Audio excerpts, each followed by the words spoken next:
Oh, this episode of Cinema Swirl was brought to you with the support of our backers over at patreon.com/Cinema Swirl. $5 OTP backers get instant access to every episode of Cinema Swill, a monthly exclusive bonus show where Kevin and I review bad movies. But that's not the Patreon exclusive this month. This month, in fact, right now, we have a reverse swirl. Yes, we're back on the Craig Bonds, and we're watching Skyfall. It's an absolute belter of an episode. So if you sign up now over on the Patreon, patreon.com/Cinema Swirl, you're going to have a great time. All right, let's get swirling.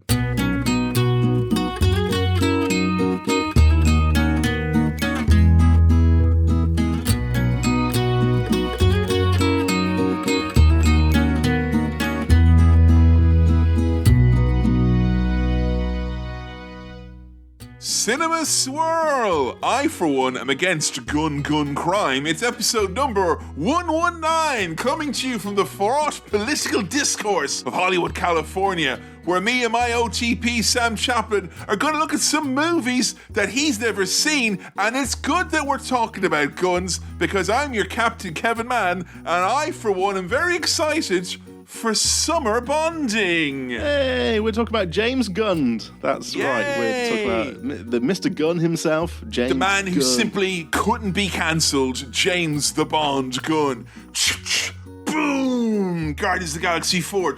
Boom! Guardians of the Galaxy 5. I am very, very excited, Sam, that our yearly tradition has in fact become an annual custom. Yes, I'm very happy about it as well. This time, Kevin, we both thought, that it was time for a fresh Bond for the new millennium. Cool Bond. Cool Bond, Tanya. What, like Pierce Brosnan? No, not like that cool Bond. A different Bond. Kind of like a short-term Bond. A Bond that is like a summer fling almost of a summer bonding experience. A Bond that'll be here and gone before you know it, ultimately, in the grand scheme of Bond. That's right, Idris Elba has gone woke and he's coming for your James Bond. Right, here's the films we had. On Her Majesty's Secret Service, The Living Daylights, and License to Kill. The two Bonds here, the two actors portraying Bond here, we have had them in bonding votes before and they have not won. I felt we were overdue an opportunity to review one of these Bonds. Do you feel like these Bonds have gained something of kind of a plucky underdog? Do you want to like go and like ruffle Timothy Dalton's hair, that type of a thing? Like, do you think there's some reason why people have opted to neglect these Bonds, both in the box office and, it seems, in our very own humble democratic process? Here's a word I've heard thrown around in the comments and replies. Underrated. Underrated for these two Bonds. I think they were underappreciated in their time and have since taken on a kind of... an underrated quality, as it were. Yeah, they went from unappreciated to underrated. You know what? I think one of the easiest things to live up to is the idea of being underrated, because worst case scenario, you can kind of agree with this silent majority that somehow underrated them. Yeah, underrated, mate, underrated. I'm fascinated by this. I'm fascinated by the short-term nature of both of these Bonds. Yes, very much the internship that didn't turn into the full-time post. I don't want to say this is like kind of trial period Bond, but he's certainly doing a trial shift here tonight. With Timothy Dalton, I think it's different. And this is License to Kill that we're going with. I know I'm not supposed to know about the films, right? But I did look at the big list of Bond films for this, and I saw that it goes like Connery, maybe, Lazenby, Connery again. Oh, you don't want that. That put me in mind of Jay Leno and Conan O'Brien. It's like... And then Connery comes back, he's like, don't be mad at George Lazenby. Don't be mad at George Lazenby. But now we've got Jimmy Fallon as Bond, and that's ultimately the darkest timeline that we could have ended up on. If we're going to have a Bond for the late 80s onwards, what would you assume, Sam, the traits that Timothy Dalton are bringing to the table? Because keep in mind, this is a man who gets refreshed with Navin's Finest Export Pierce Brosnan. So there has to be something that he was and something that he wasn't in many senses. So who is this man to you, your hypothetical unseen Bond? I always feel like it's going to be the Bond who gets away from the quips and the kind of goofiness of Roger Moore. I mean, he's a post-Moore Bond. That's true, yeah. Yeah, so I wonder if it's like, playtime's over, guys. It's time for... But then I thought Brosnan was that, and Brosnan's not really that. I mean, Daniel Craig's kind of actually that. He is, and you can enjoy the adventures of Daniel Craig vis-a-vis me, who'd never seen any of them before this summer bonding experience over on the old Patreon page. I can't wait to watch Skyfall. It's got wrestlers in it. Yeah. In terms of Timothy Dalton as Bond for the 80s. This is the Bond that came out closest to me being born. Bond playing a synthesizer? I mean, it's hard to work out what... I mean, we had Roger Moore, the punk Bond, but now what have we got? Kind of the new wave. This is the new wave Bond, I think we have. B-O-N-D Bond. The name of this movie, I think, is quite eye-catching. This is the first Bond movie. Fun fact for those of you keeping track of my father's film choices for me when I was a boy. But this is the first Bond film I ever saw. And we saw it, I believe, when I was maybe 4 years old. It came out on video and it was watched in rented summer accommodation in Salt Hill in County Galway. And it was one of those ones that was immediately met with, why did you choose to show this to the child? Which was then met up with, it's Bond! It's Bond! It is 15s, I will point out. This is it? It is. And the name, the word kill is in the title. You know. And the word license, which is a grown-up word. That's a very grown-up word. Have you tried to get your license to kill renewed recently? The fucking argy-bargy you have with that. Sorry, mate. I was trying to kill someone, and I didn't realise there was going to be all this red tape in the way. It's just, it's pathetic. All Sam wanted was his blue license to kill back. He hated having a license to kill that showed other countries on the continent adjacent to him. It was unpalatable to his sensibilities, which is his right as a true Brit. I just want to kill British people and only British people.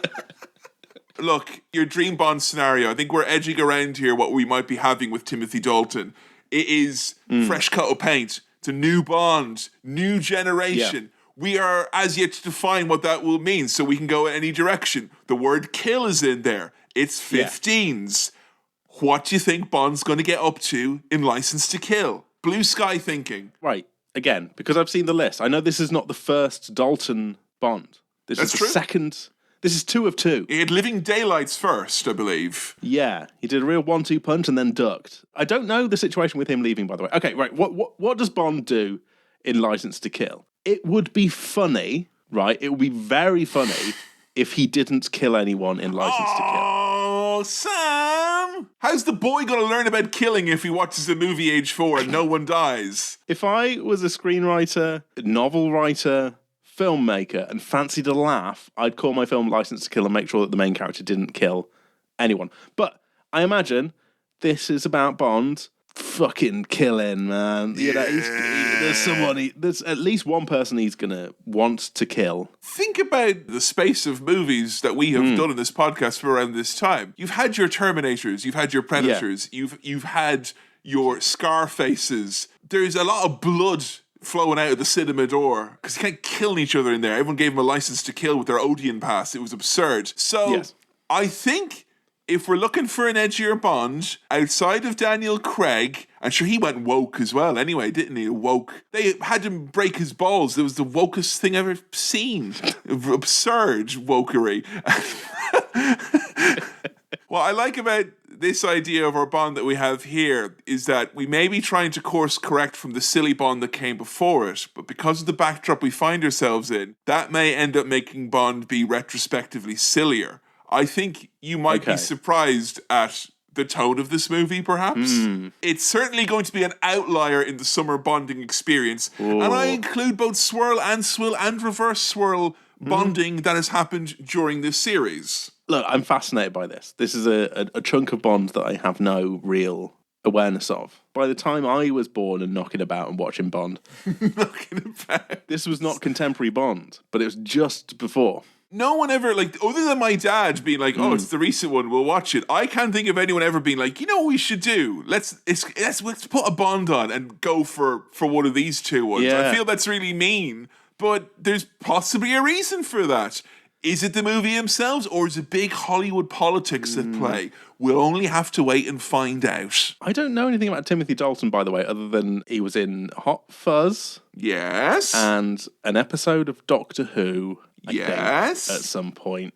And Other stuff. An advert, maybe? Come on. Flash Gordon, Rocketeer, Looney Tunes back in action. Rocket League. Season 5 of The Crown. This guy's got a list of movies that he has been in. Who did he play in The Crown? He was Peter Townsend. Oh, okay. Yes, the near-disgraced RAF officer. I've not seen any of those things. You've not seen Looney Tunes back in action? No. I mean, try to enjoy Dalton in this environment, I guess is all I can say, because you may not get another opportunity, it seems. Probably not. He is, in fact, as well, it's British Bond, isn't he? Yeah. I know, sorry, all you Brits like to claim Pierce Brosnan for yours. Oh, we'll have Pierce Brosnan. Yeah, no, we'll have him, sure. Yeah, no, we'll have like all the big names when we want them, when it suits us. He doesn't come with 32 counties, all wrapped in a nice little package. Can't have it all the ways, but it's interesting to know that whatever we're about to see was so disgraceful, it made the Brits come crawling down to County Meath. Please, can we have your amazing Pierce Brosnan? He's preparing for the ABBA movies, but we fucked up our culture this one time. I'm fascinated by why Dalton either stepped away or was pushed away. But I almost don't want to know until after I've watched the film what happened here in terms of why it was only a 2-film. Multi-factor of reasons, I think. Okay. Many of which I believe will reveal themselves in the course of License to Kill. Okay, let's not talk about what those might be, but I'm fascinated by that. But let us talk about the bag of mail, aka the mailbag.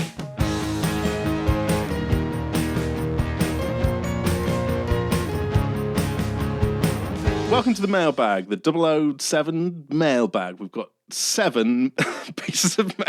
Hang on a second, Bond. That's no ordinary bag. It's the mailbag. Yes. As you said previously. So thank you as ever for questions, queries, comments, other stuff into cinemaswirl@gmail.com. That's cinemaswirl@gmail.com. Or the socials, or sometimes the Patreon community tab. Yeah, you're using the old Patreon community tab. Quite like it. I quite like fake Discord. You know what I like about fake Discord? It's a very nice way for us to find out what in God's name our fans actually want. Because yes, around 8 years ago, do you want to know what our most least listened to episode was in the Cinema Swirl canon? It was Mean Girls. Do you know what's been the most listened to episode in the last year and a half? It was Twilight. So we simply don't know. So we have to check in. Yes, got to check in. We've got check to in. Have some brave conversations and be like, guys, what's going on? How are you doing? Over on the Patreon page.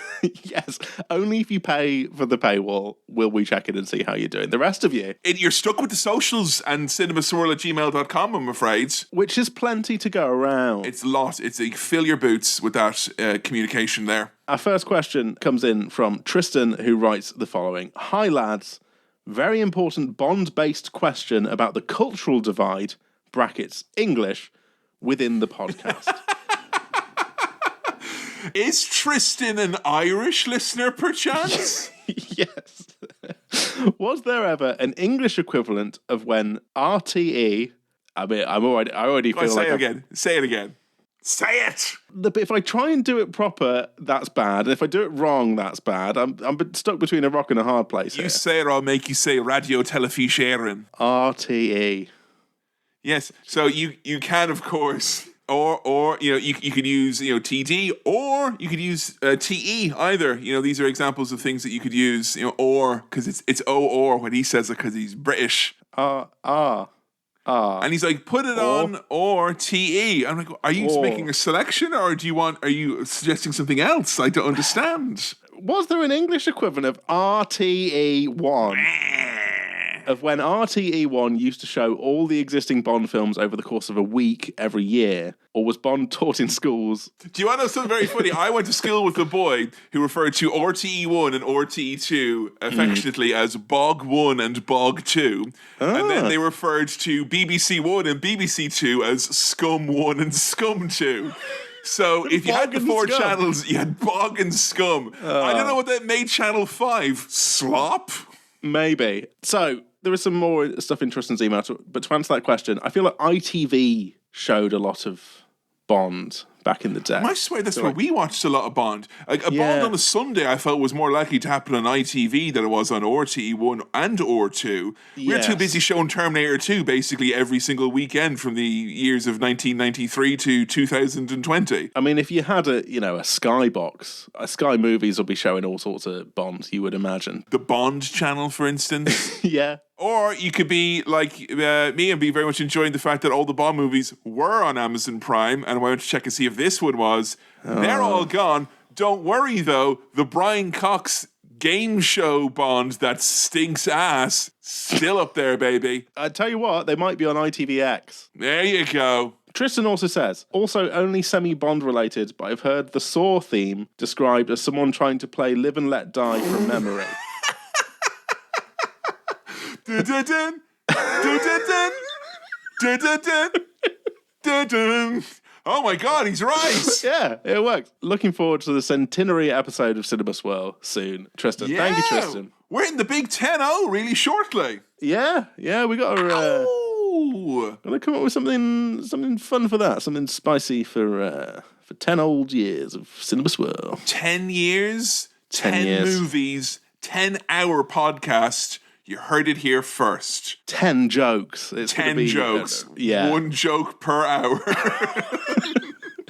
Thank you, Tristan. Next question from Stephen. If you guys were to create Bond villains, what would you go for? What would be the strange names, evil schemes, physical disfigurements, etc. you would go for?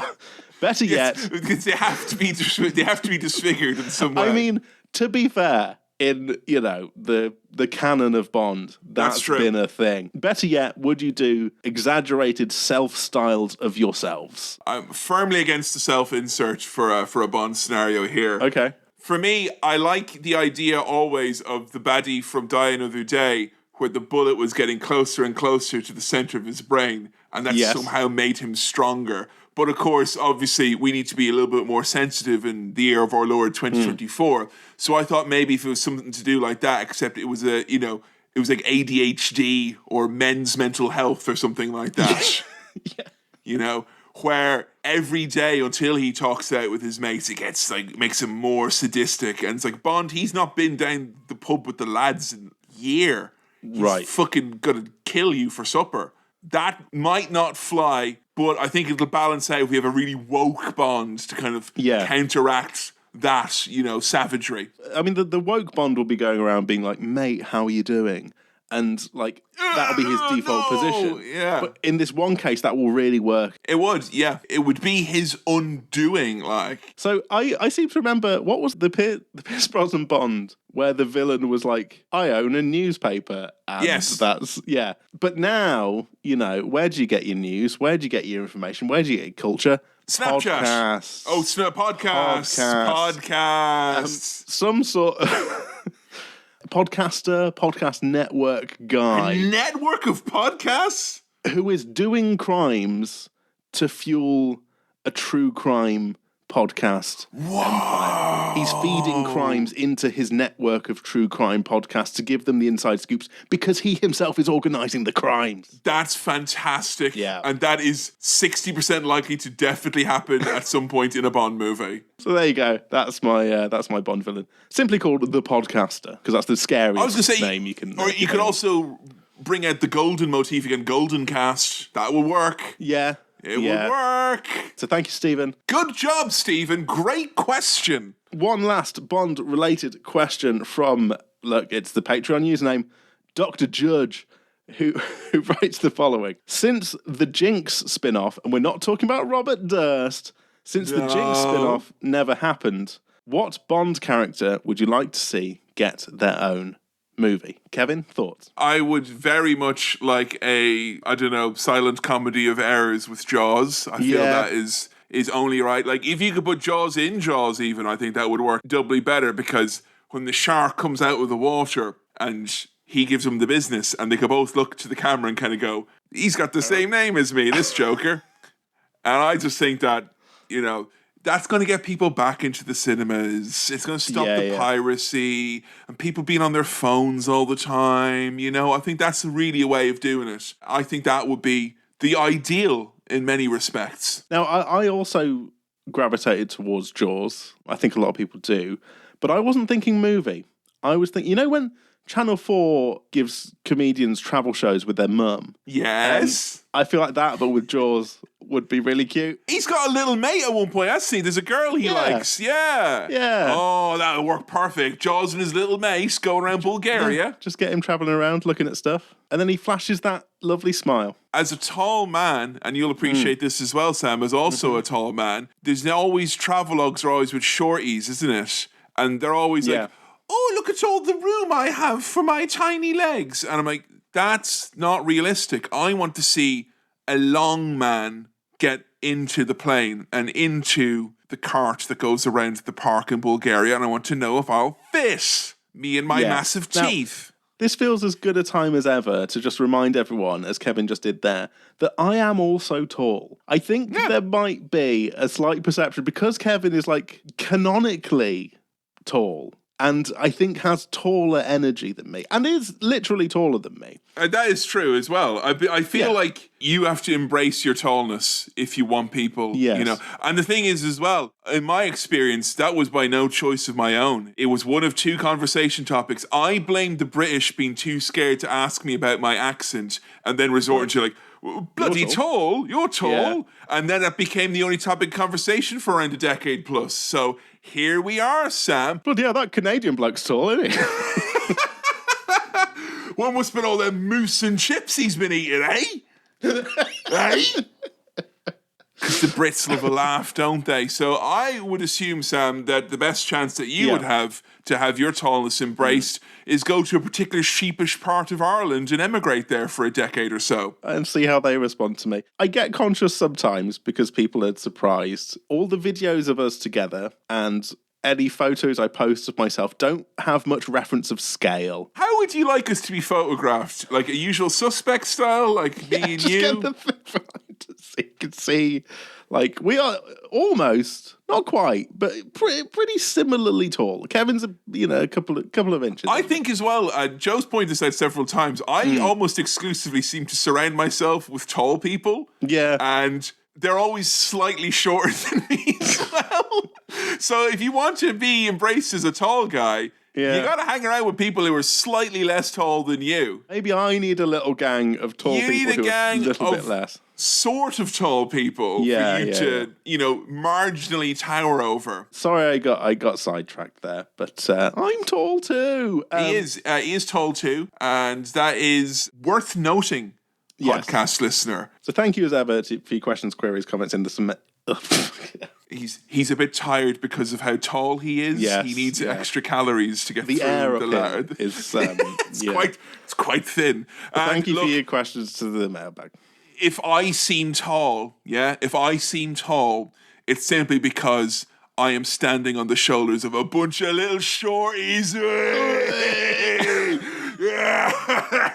Get over here, you short people. Fun fact, Sam, when I was on holiday, there was I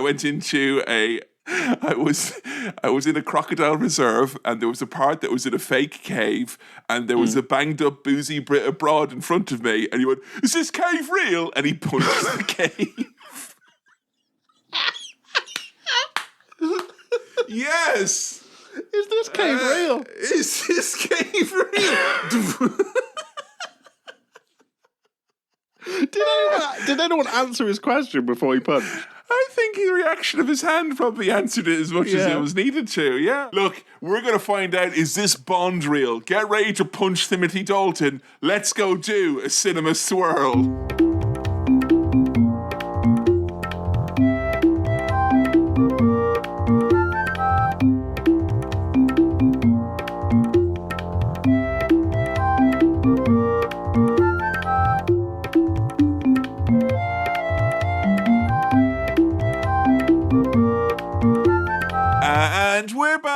back. Sam, initial gut reaction to License to Kill.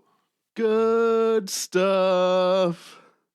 Boom, boom, boom, boom. Good stuff.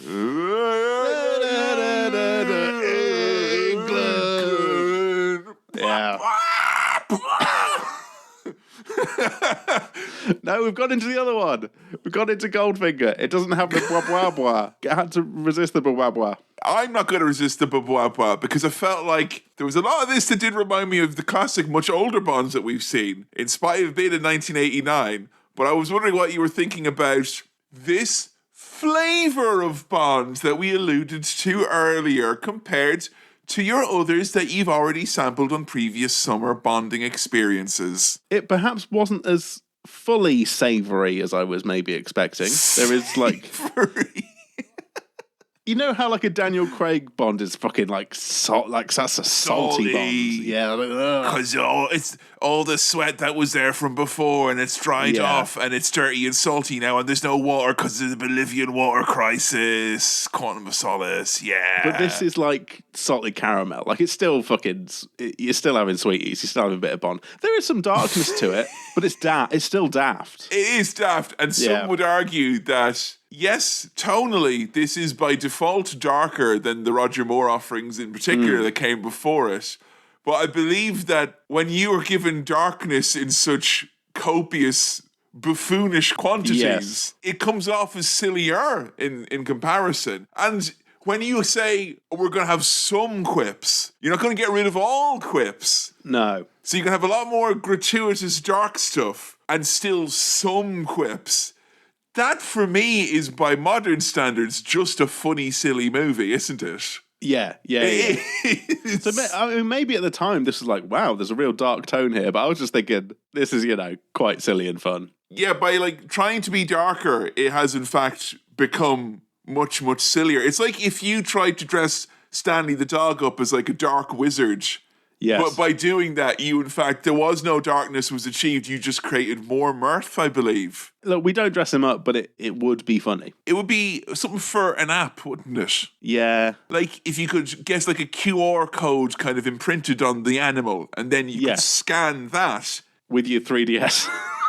And then there you go, and then you could take your dog out, and other 3DS owners could interact with it. Dog Pass. You get Dog Pass. Yeah, okay. And that brings us nicely to today's sponsor, Dog Pass. Sam and I obviously love digital dogs, so we are gathering all of your dog's data. And you might think we don't have consent to that. The dog has no consent in regards to personal data. It's not even personal data, it's dog data. Yeah. It's ours, Dog Pass, available now on the apps. And look, dogs are already microchipped. The hard part is done. Yeah, something that's microchipped is ready for microtransactions. And you might be sitting there asking yourself, Sam, Kevin, are there microtransactions in Dog Pass? Yes, and we absolutely love them here. That just brought to mind the idea of using Stanley to make contactless payments, just like...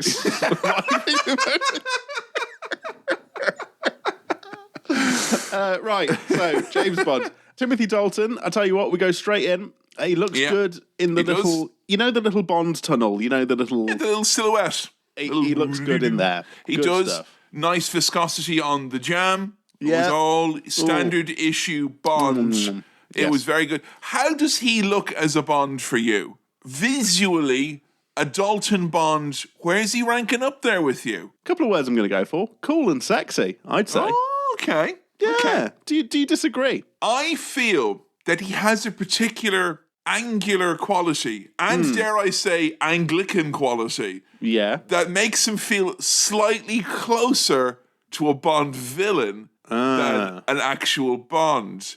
And when he's sitting across the room from villains in this movie, it does feel like there's a collab in the works very often. Yeah. You know? This is the most that a Bond has felt like a Bond who could turn and actually be, brought over into the bastards side of things. I hate the bastards, I hate them too. I care about our man in Europe, not our bastard in Europe. I don't want to know about him at all. No. I found his hair fascinating the whole time. It was kind of there, but it wasn't. You know, It was kind of like some sort of optical illusion. Like, oh, it's the thing here where like the thicker the forest, the fewer trees, or something like that. Because a few times I looked at him and I literally went, "Grand head of harem there now," and I wanted to reach out into the screen and ruffle it. And then later I thought, if I did that, there's probably going to be a long trip to the bathroom for him later on in the day where he tries to undo and make it look like a man's head again. I'm sorry to say this, but it's like Logan Paul. I'm like, there's some trickery going on there. There is, you know. Yes. And the fact that Q was around him quite a lot in this movie made me think there was some sort of gizmo or gadget or some sort of MI6 science chicanery at foot. Imagine Q just being straight up like, and you can just spray this on your hair and it makes it look like there's more hair. That'll be like, oh, so does it set on fire or explode the enemies? No, I just thought, you know, maybe if you wanted to use it, you could give it a try. Could work, you know, it's an idea. Actually turns out instead of Bond going woke, Bond's going bald, and that's going to be way more divisive. When's the first fully bald Bond going to arrive, please? Why not? Why not? Why not? Blofeld has created, I believe, a stereotype for bald men that is like, I don't know, I just feel like a lot of bald men I know won't go near certain cats because of that. We need to get like Jesse Eisenberg as Blofeld in the next reboot to kind of like just switch things up. I want a Blofeld for the Angry Birds generation already. Jesus, Mary and Joseph, this ain't your mama's Bond. Look at this weird plane we open on. It's got like a plate on it. It's incredible. It's a fucking wedding day. Bond's on the way to his mate Felix's wedding. He's the best man, I believe. Ooh, wedding. Now, I don't know why, and I think it's possibly going to recur several times in this review. I believe seeing this at age 4 years old and never seeing it again since made this a particularly interesting experience where I just got some random primal reactions to certain events without really being able to place them. This was one, and I thought for whatever reason there was going to be a massacre at this wedding.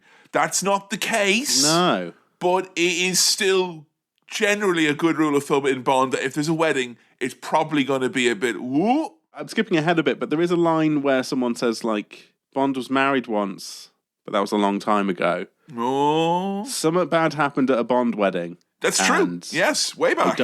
I don't know what it was. I don't think you've seen that one yet. No. So that's interesting. That's in James Bond's Wedding Crashers, where him and Vince Vaughn and Owen Wilson got a license to thrill the ladies at the weddings they crash. Well, these lads are going to crash on their way to the wedding because they get sidetracked by a bloody mission in their wedding on the goddamn wedding day, and they're just running around, getting into planes and helicopters and shit. It's just something about this was really strange immediately, and it's surely not just me that believes certain government organizations fit right at home in the world of James Bond.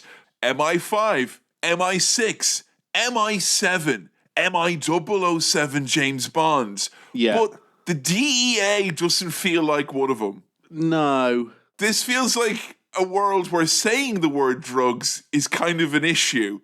And I think they said the word drugs maybe 4 times in this 2 hour and 10-minute movie, even though it's about a drug lord. It's about a drug lord, yeah.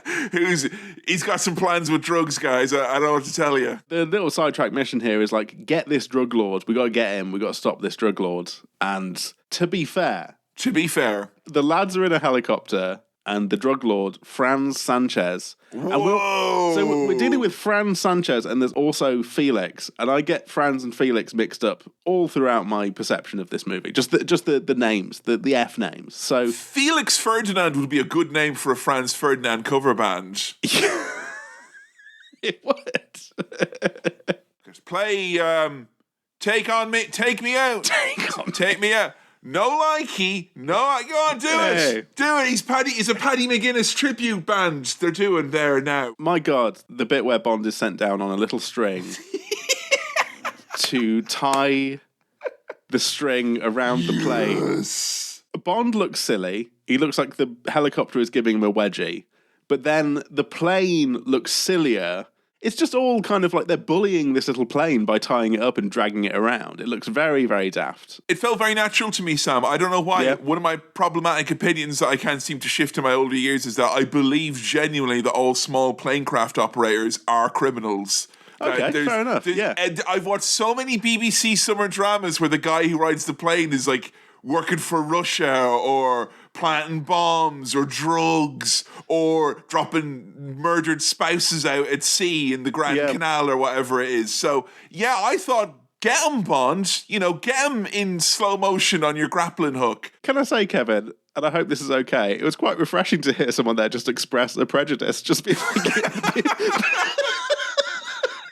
People who do this are this. And I'm yeah, all right, fair enough. They are, Yeah. Why is your plane so small? Why are you hiding? Why possibly? Where are you going? Yeah. I don't trust any of this. You're a criminal.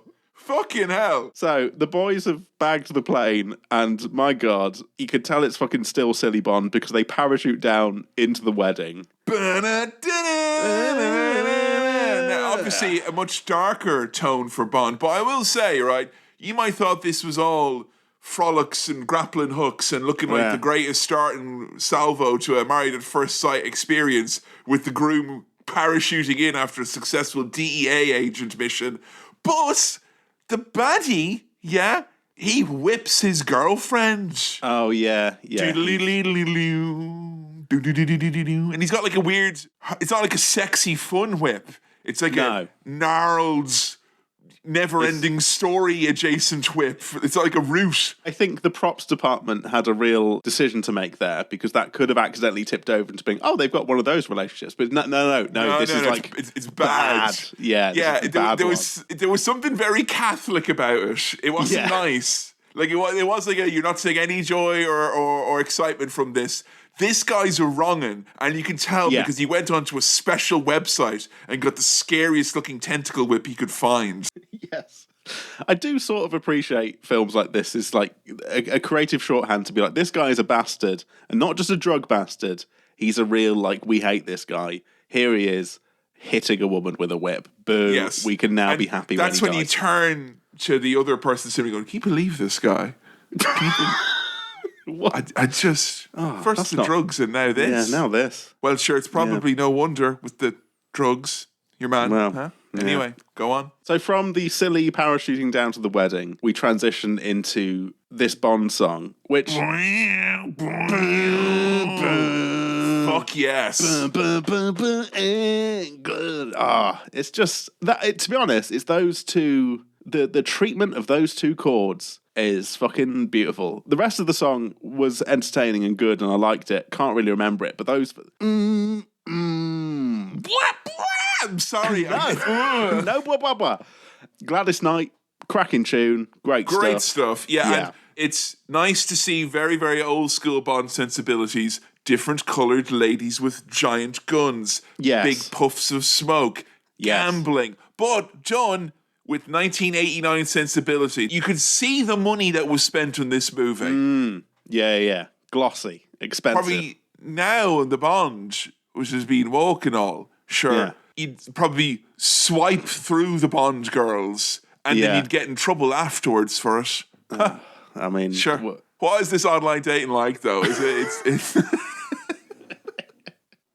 So, drug lord, baddie bastard, Fran Sanchez, he's facing 936 years in jail. That's too many. That's a lot. Throw the book at him, Sam, as far as I'm concerned. And it does kind of seem strange in this day and age with our overcrowding prison crisis in the United Kingdom here. But, I don't want those skeletons to leave jail until their sentence is served. No, that's... You go, great set dressing. No, that skeleton there with a cobweb on him, he's still got 2 more life sentences. Yeah. Yes, he's got a key for it. It doesn't matter. He's serving. And you can't give an inch, they'll take a mile, the dead. I did love the very unsubtle DEA agent being like, you got so many life sentences. I mean, even one of your $1 million bribes couldn't get you out of this. And kind of winking. And the guy's well, I've got some fucking news for you. Me and the boys in the lab have cooked up this new concept. It's called a $2 million bribe. and the guy's like, wow, that's literally challenged my ethics twice as much as the original proposition. Can I ask you a question? Yes. About Felix and Della's wedding? James is kissing the bride on the mouth a lot. He is. It's very good look, I hear, to kiss the bride on the wedding. But I've only heard that in my capacity as a groom. Yes. Yeah. It's great look for the groom to kiss the bride. It is. I was all for it, and I was like, hang on a second. But for the best man, I don't know if that tradition. I assume that tradition has died out. Don't you remember the bit in The Godfather where he's like, on this, the day of my daughter's wedding, it's very important that you kiss her. Lots and lots. But maybe it's one of those things where they're all fine with it, because I think everyone seems okay. There's no one's like... It's a modern Bond. Yeah. He only rolls his eyes and the lady kisses him inappropriately. Very modern for 89. This is very much a new type of Bond. B-O-N-D, Bond in the house. And he does a little bit of like, come on now. That's steady on. But he's not like... No, he's just like, oh. It was the idea that Felix, when he saw me, he was so busy at work, even on his bloomin' wedding day. Yeah. And it's like, if you got your head down in them papers so often that Bond's off snogging your wife, your bride, no less. Yes. I'm just saying, maybe... on your wedding day. On your wedding day! I think technically you're only the bride on the wedding day, so you got like a time limit on that. Yeah. Do you know how much I want to say my bride around the house and I have to settle with my wife like every other also ran Borat impersonator? It's humiliating. But to be fair, there's some implied Bond wedding trauma, and so maybe he does need to like kiss a bride to kind of help him deal with it, and they all understand that, and it's a therapy thing for him. I am very, very, very interested now, and would probably end up, by the time you, dear listener, are listening to this, I have probably sought out a 2-hour YouTube video essay about the bits of Bond that carry over into other Bond movies and the bits that don't. Because they're referencing something from like 3 Bonds back or whatever it is. Right. It's from the olden times. But I don't think Daniel Craig, if he like watches Game of Thrones, he's going to be like, oh, don't show me that Sean Bean. Bad memories. No, but that right. So Daniel Craig Bond reboot, complete reboot, new timeline. So what? Brosnan was picky about weddings as well. Do we reckon? Yeah, apparently. Or did you not invite him? Oh, can't have a Navan man at our wedding. Fucking racists. Right, James gets Chekhov's novelty lighter from Felix and Della here to be like, "We love you, James Bond. Love great from stuff, the bride and groom." isn't it? Yeah. It's your birthday or wedding. You get presents and you get to kiss whoever you want. Hooray! Was it me thinking that this hot Florida sun was not a good place for this particular type of Sims pool party where everyone's fully dressed in suits and stood around a pool going, hoo-ha! Oh, yeah. Hey! Fucking boiling, wouldn't you? No one's eating wedding cake on that weather by a pool, Sam. That's going right in the bin. I've heard of cake by the ocean, but cake by the hot pool? I'm not Cake so sure. by the Ocean, is that like a Blur song or something? It's not a Blur song. It's like a cake pop song from about 10 years ago. Ocean. No, don't do that. Do the other one. Do Take Me Out. Okay, so... You know that DEA agent who was like, oh, it'd be a shame if $1 million were to be paid to me as a bribe. Turns out he's been paid off. With what? How? What was his price? Look, they either raised it up from $2 million or he was like, actually, that is fair. Let's do the $2 million. He's freeing Franz. Free Franz. I mean, sometimes you just happen to hit upon the exact number. Like sometimes the banker will ring up Noel Evans and be like, would you believe it? It's actually, that's just about right for me, actually. On the nose. Perfect. Grand. On the button. Yeah. And everyone goes home happy. Franz is being freed on a bridge. It's a scene that kind of reminded me of the start of Grand Theft Auto 3 a little bit. Yes, absolutely. And I think like, you can see a lot of the sensibilities of like 90s thrillers and crime movies and whatnot in this. It's I don't know, maybe I'm just a sucker for a really long road with a long big bridge. Yeah. I could have set the whole movie there, honestly. The wedding could have been there. on the big bridge. The meditation retreat could have been there. Yeah. The casino could have been in there. Sorry, what was that? Hit me. So Felix and Della, after their wedding, they go back to their room, but they're immediately... They immediately proposition Bond is what you were saying. Come on. No, they Joe don't walked in Bond. at this point and she's like, they just want a third and they can't say it because it's 1989. Before they have the opportunity to say it, they're got by goons. Taken away to what I could describe as the world's most rudimentary saw trap. There was one chain and one pig carcass. I'll guess we'll make it work. Benicio del Toro is in this. He Looking is. all young and handsome. Fresh out of the package, brand new. Wow. Felix, quite rightly, is like, "Where's my wife?" And he says, "Don't worry, we gave her a nice honeymoon." I don't know what that means. Well, we do know what that means. She dead. That is, yeah. I was keep thinking that there was going to be some other dramatic reveal or that she was okay, but it was odd because they just killed her and then they took this guy off. And you don't see Felix again for the rest of the movie after what happens here next. You see a little bit of him getting better at the end. He's Sorry, fine, spoilers. I guess. Yeah. Spoilers. This was another one of these moments where I got this strong, like something bad's going to happen. Something that I knew that the movie almost probably got turned off during. Wouldn't you believe it? It was my mum probably reacting to a man being dunked into a pit with a shark, being half eaten, going, "See you in hell." Yes. Quite. Is this James Bond? It is, but he doesn't look like James Bond. Well, I thought they'd killed Felix here, but obviously they just had a little chew up. Yeah, he's been chewed. You know what? As someone who loves a laboured joke and a weird pun, when they've like wrapped Felix up and he's still alive, and they put a little note with him for Bond to find, it says he disagreed with something that ate him, which is such. It's like a real cumbersome joke, but I fucking And also a joke as well that really doesn't read as well when it's written down. And you could tell that someone was like, "Oh, they should say this." And you're like, "No, this is new Bond. We're only like 10 minutes in. We can't be silly." What if they wrote it down? That makes it like an eerie threat. It's like something you have in a thriller, right? I love the ideas of the lads sitting around like workshopping the jokes. But like, does this make sense? Does this read okay? He's been chewed up and spit out. That's not a bad way to go. But I did feel bad for the shark who got like, they gave him a taste to the pig to kind of rile him up. You know, and then they gave him a taste to the man, and then they're like, "All right, no more man, no more pig." Is this intuitive eating thing I've heard about or whatever? It sounds wrong. What's intuitive eating? Intuitive eating is the idea that you should never diet, you should just, or plan your meals, you should just eat what you feel like your body needs, which is a great concept, but also for me would definitely be a recipe for disaster. Because I feel like my body needs Pepsi Max exclusively and like donuts. My body feels somehow more strongly than I do about sausage rolls. And I don't think that's necessarily in tune with what my body needs. Wait, I get you sausage roll swirl for fucking reverse. I was just going to say. Yeah. Yes! Yes! Oh. Yes! Yes. Yeah, sausage roll swirl will make a return. Sausage roll swirl is back. Bond and his mate Sharky, which, I mean, come on. What a name. What a name. They're trying to find the shark people who might have supplied the shark. It's literally the last place you look. They're like, this is the last one on the list of shark locations. This shark building that we're going to go into that's got a skull and crossbones over it. I think there might be baddies in here. I don't know. I like them skulking around the shark park. James tossing a security guard into a maggot drawer feels like a mad stipulation to a wrestling match. Like, that's the pin stipulation. You've got to put your enemy in a drawer of maggots. It was fantastic.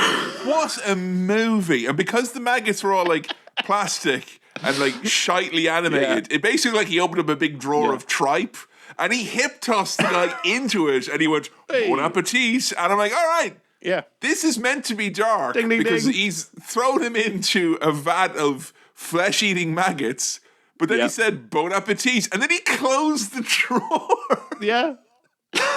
He didn't want mess. It's a great place to have a shootout because there's lots of nautical interactive elements. Now, I've heard of Chekhov's gun, etc., but like the giant tank that had electric eel on it, I couldn't even have written down electric eel before a guy was like, I'm like, oh no. And like I felt bad for those electric eels. They were in a small container, and I just thought when their attempt to get darker was to think of darker, silly things they could do.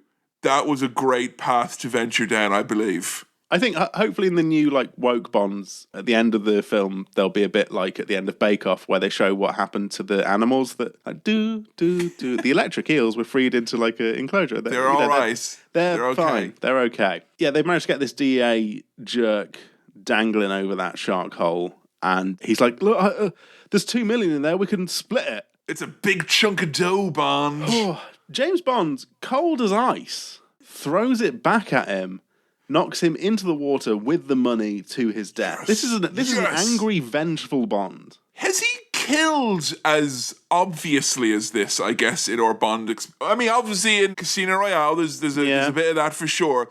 But it feels like Bond was very much like he'll shoot at you, but he's not, like, killing you, you know? Yeah.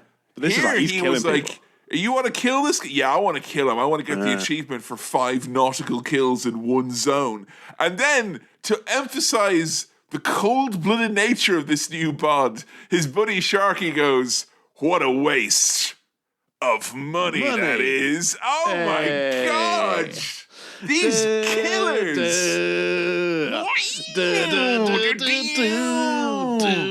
Fucking hell, this Bond's hardcore." Yeah, he's cool. He's a cool guy. Tell you who's not cool, man. Tell you who's a kind of a real killjoy. Stick in the mud, eh? Fucking M coming in, being like, "Oh, you can't go on a vendetta. Oh, you leave the vendetta to the Americans. They'll sort it out." Why do you think I am part of Her Majesty's Secret Service? I want to kill with no repercussions. I want to. Let me.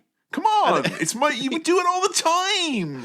He essentially says to M, like, the Americans won't do anything. There's too much red tape. Someone needs to take some affirmative action and fucking get stuck in there. Someone needs to make these cannons less loose, is what I'm saying, Bond, okay? Yeah. And Bond does not have any of it, because he knows that M from the old days, like, M literally stands for murder. That's why they call him that. He did it all the time. Yeah. Now he's got all cold feet on him because it's woke 1989. Bond straight up resigns. To which M says, "We're not a country club 007, which I think that's a killer line. That is good. It's very good. You'd have to write it, though, if you were leaving a country club. I'm pretty sure you'd have to put that notice in writing. He's like, "Well, if you're resigning, no more killing then." And then Bond's like, "All right."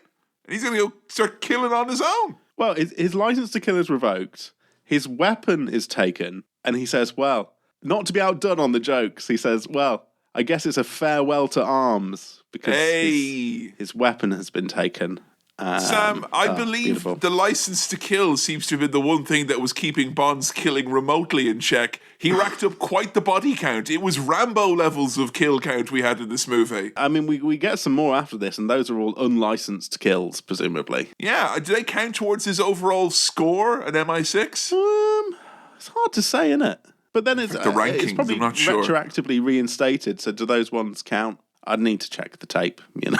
You need to check that tape. There was a thing about this that was weird, and they did it a lot in the early part of the movie in particular. Did you notice everyone calling Bond Commander this time? Yeah, what's that about? I don't know. I don't like it. It made me feel like someone was sitting around and saying, look, we can't call him James or Mr. Bond all the time. And like, Commander. Obviously, military is coolest. So like, all right, well, Commander, I get. It makes him sound like he's on a starship. Yeah, I didn't like it. Also, Bond, treason. Hey? Yeah? I'm telling. It's not loud. It's not going to go tell a grown-up. No. Treason. I shudder to think how many rogue agents are out there right now, you know, doing whatever. Unlicensed rogue agents out here doing bad stuff. Now, again, dark tone, very serious. He's a vengeful Bond, but he is not above dressing as a manta ray to sneak his way on board a boat. That is very cute, isn't it? I like his dress up. It's very good. It's a manta ray. There is a two-finned mobulus swimming about, but it is in fact James Bond himself. Commander Bond, who has got some sort of serious fast travel radar on him, because he just like apparates where the next bit is. And that's impressive considering that he appears on a moving boat dressed as a manta ray. That's great. Yeah. He's managed to sneak aboard. He's managed to sneak into the room of Sanchez's girlfriend, the woman who was being whipped in a painful, bad way before. And just so you know, because she's a classic Bond girl, that her morality is all misaligned and strange and not easy to read. You don't know if and when Bond should definitely have sex with her. So they say a bit at the start where it's like, hey, by the way, don't forget he rigged that beauty contest for you, babe. And she's like, yes, I know, even though I am beautiful, that he in fact rigged the beauty contest in my favour, which is kind of like being a drug dealer and a murderer. Yeah, so she is kind of, which way? I don't know whether I'm coming and going with this lady. Should I be in love with her? Might she rig another beauty contest? I mean, just think about how unfair it was on those other beautiful girls who, did their homework and put their effort in. Well, you know what, Sam? Those girls didn't have James Bond hold them at knife point on a boat. No. So, who's the real winner? Question mark? I don't know. Bond's not too edgy to stop pointing guns and knives at women. He does this a lot in this movie. He excels in the big ship environment, but he did have the look on him with this new Bond of not killed a lady yet in this movie. Yeah, I'm fucking wild. Yeah, there was this very much like a Timothy Dalton mad eyes of I might have sex with her or I might just kill her with a knife. Yeah.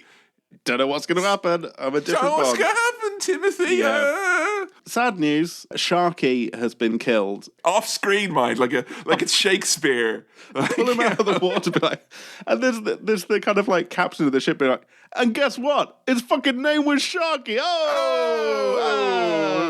Oh, the boys loved that one. It was great. Yeah. So yeah, James is trying to hide away on this boat, and at one point the tip of his knife is literally right under her chin, and he's like, "Who whipped you?" Because he's caring, loving Bond, but also the knife is right on the jugular, so it'll be ready to, she'd be dead in seconds if Bond wanted it to be. So he is, as always, guided by his strong sense of morality and duty.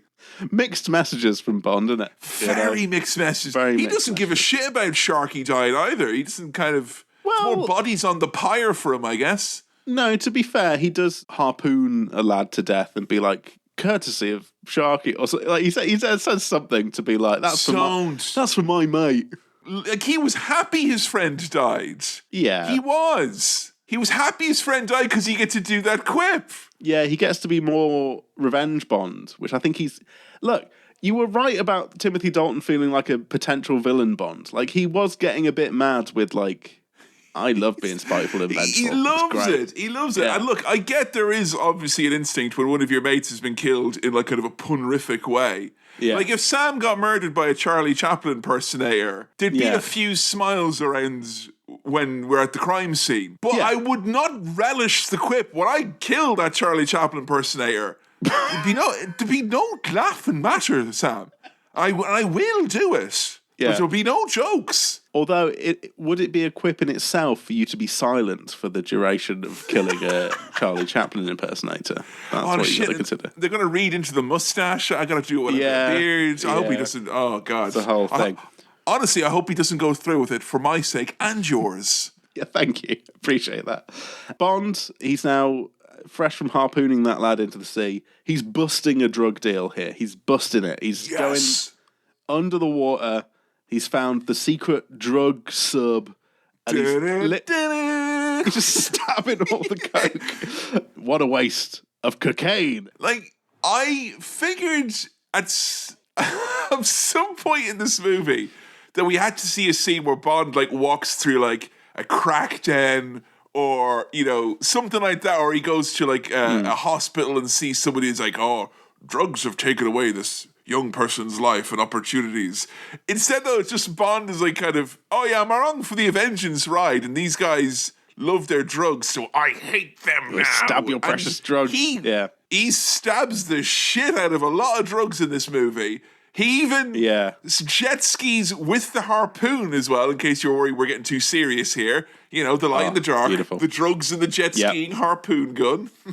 The fact that all of the drugs get washed into the sea means that some fish are going to be absolutely fucked that afternoon. They're going to be crackers. Is he water skiing with the harpoon or on the harpoon? He's doing some kind of... He shot the harpoon into a plane. Into a plane. Yeah. And he's holding the gun sideways and his feet just... Because he's skim along the water. Yeah. Perfect. I don't know if Timothy Dalton's tall or if Bond is canonically tall, but at a certain point, your feet are a size where they're basically water skis. Pretty much. Yeah, that's fine. Scuba too. Yes. And then he manages to climb up the harpoon into the plane. Yes. To push lads out of the plane. Yes. to then get away with the plane and the money. Yeah, and the money as well, just so you think, oh, Bond's got himself a nice payday here. Maybe he's going to go upgrade his equipment. He just picks up the money and goes, he's a madman. He needs to be stopped. It's only to facilitate his more, rogue agent stuff that he wants to do. Now that he doesn't have Her Majesty's Secret Service backing him and giving him a license to kill, he needs some cash. So I'm worried, Sam. Like, as an Irishman, the idea of this Bond, like, just dropped out into Ireland, running around, going, like, taking all the money and setting fire to things, we'd kill half of us. So now, and I'm not 100% sure how this meeting is set up, but he meets up with Pam Bouvier. Ah, yes. At the bar where things happen. So she's a DEA person and a pilot. Yeah, we saw her very briefly with Felix at the start of the movie where she was like a no-nonsense secretarial type. But here, in this scene, she reveals herself to be very much a modern Bond girl for 1989. So when all the men are running at her with pool cues, she's got a pump-action shotgun. Boom! Yes! I love this Bond. This bar fight is incredible.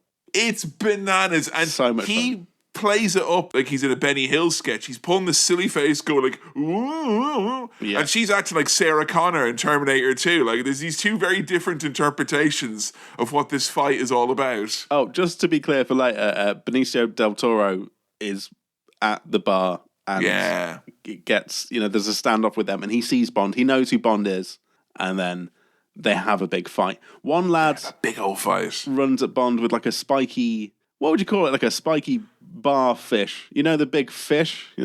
What's the fish with the big spike? What's the spike fish? What, a pike? You mean like a swordfish?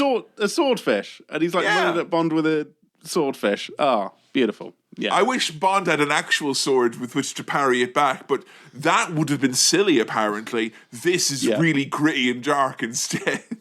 And the sexy dancers are still dancing throughout the bar fight. This honestly reminded me of something from like The Transporter 2 or something like that. This was very, very bananas. And the music goes all slow because I think like the record player or CD player or whatever has been shot, and it starts going a fun fight, a good time. Great stuff indeed.